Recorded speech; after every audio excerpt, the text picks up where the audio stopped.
This is the new Samsung Galaxy S24 Ultra, and this is ridiculously expensive, yet ridiculously good.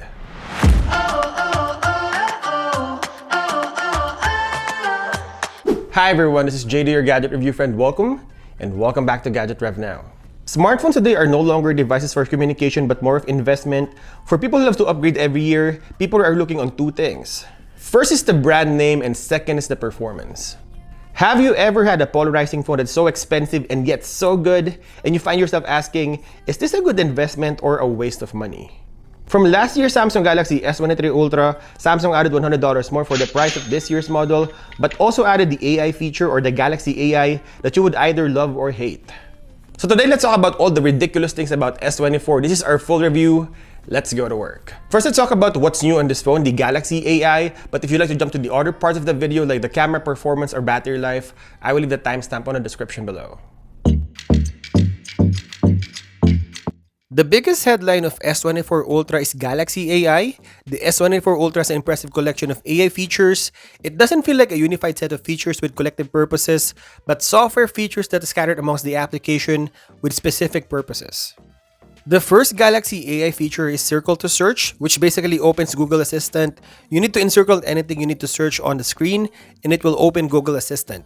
It takes away the idea of explaining the subject on the search, and it's just one circle away, just like the feature on Google Lens. The other Galaxy AI feature is Transcript, that converts words into written text, but what I like is the Live Translate, which translates your voice to whatever language the person is using on the other line. The only problem I have with this feature is it only supports a handful of languages.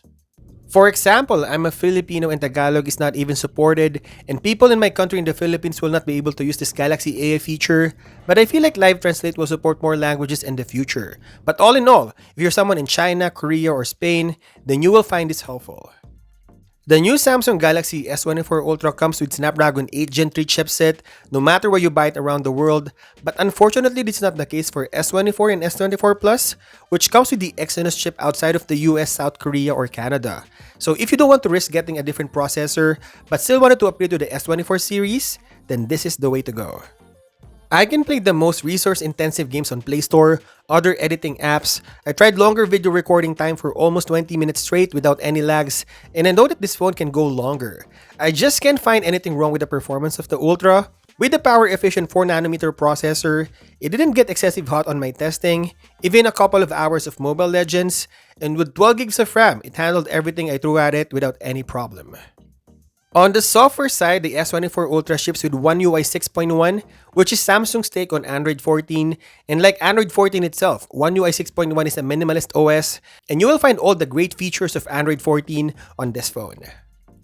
And speaking of Galaxy AI earlier, of course, there's one more area you'll find AI at work, the Galaxy S24 Ultra's camera. First, let's look at the numbers on papers. The main camera is 200 megapixel f1.7 with OIS, a 3x telephoto of 10 megapixel f2.4 with OIS, a 5x telephoto 50 megapixel f3.4 with OIS, an ultra-wide 12 megapixel with f2.2, and a selfie 12 megapixel with f2.2. They're the same cameras you will find on S23 Ultra, except for one notable substitution. The 10x is now gone, swapped with a 5x lens coupled with a bigger high-resolution sensor. This is a terrible news for people like me who likes to take pictures of birds and people's faces from afar, but on a zoom standpoint, this actually makes more sense because it eliminates the problem of low light quality crop from 3x to 10x.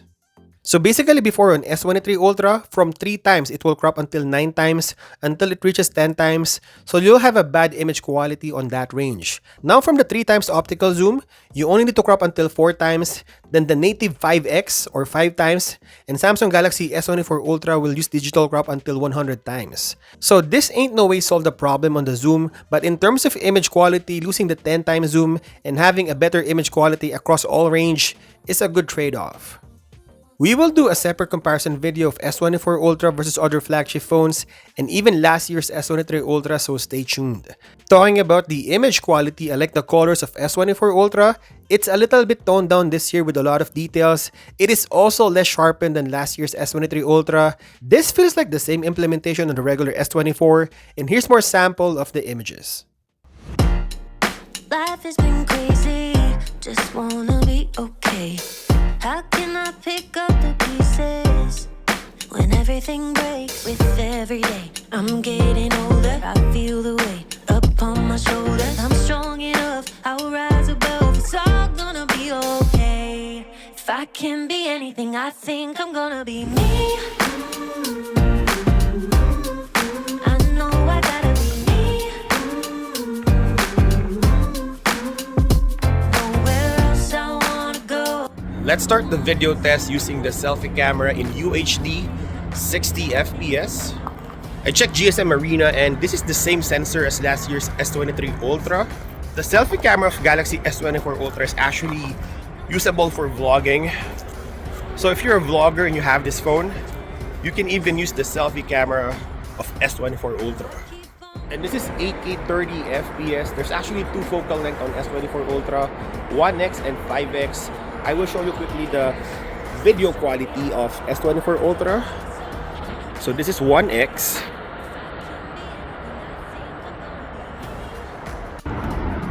And this is 5x.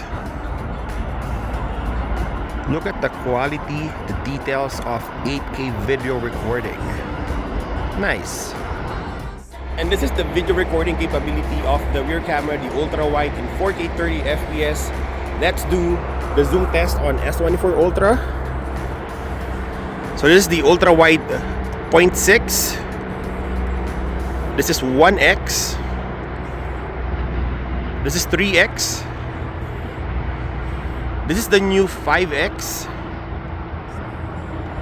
Then the digital crop 10x. And we're zooming into the farthest. This is 20x. This is the portrait video. So you can see that subject separation from me and the background. Pretty good. This is the low light video test of Samsung Galaxy S24 Ultra using the ultra wide lens. Now we're switching to the main sensor.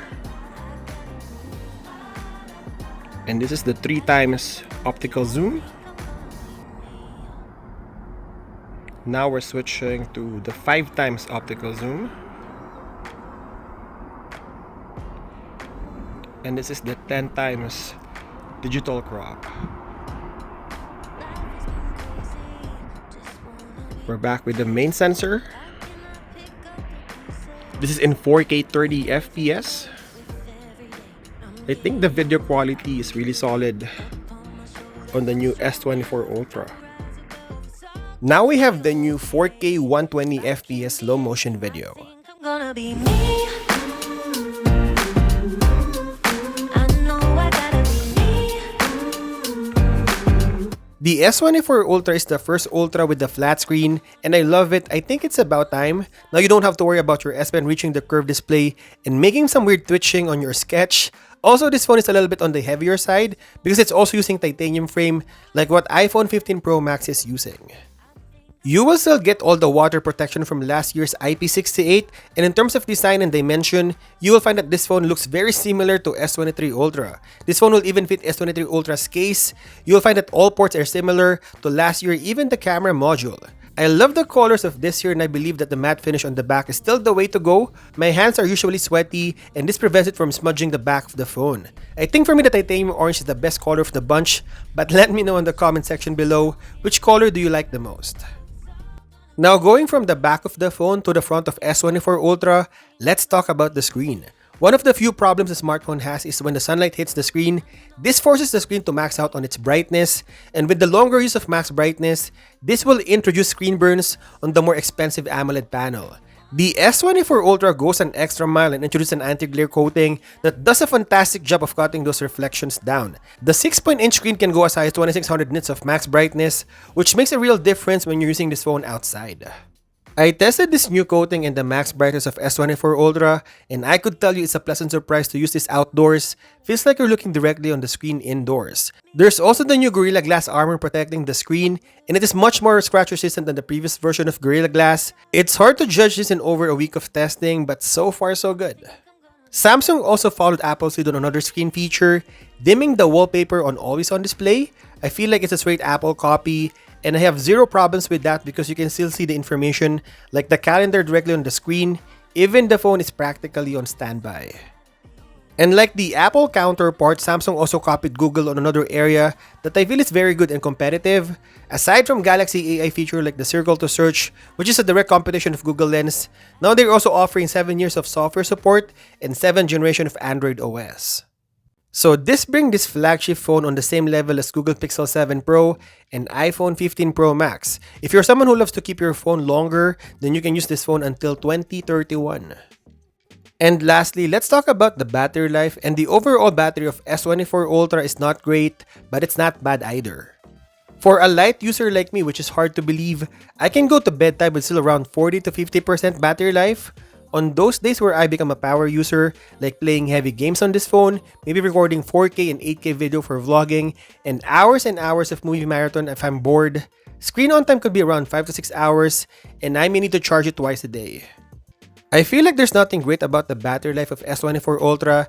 This is the same screen on time that we will get on most of the flagship phones, but I will do a separate battery test for this phone. For anyone who wanted to use this phone years and years to come, just remind yourself that the battery will dwindle down, and after a few years of use, you may need the battery replacement or charging it more often. There's a 45 watts wired and 15 watts wireless charging available. There's no charger out of the box, so either use an existing charger and hopefully that can supply 45 watts, or shed $20 more to purchase a third-party charger from Amazon.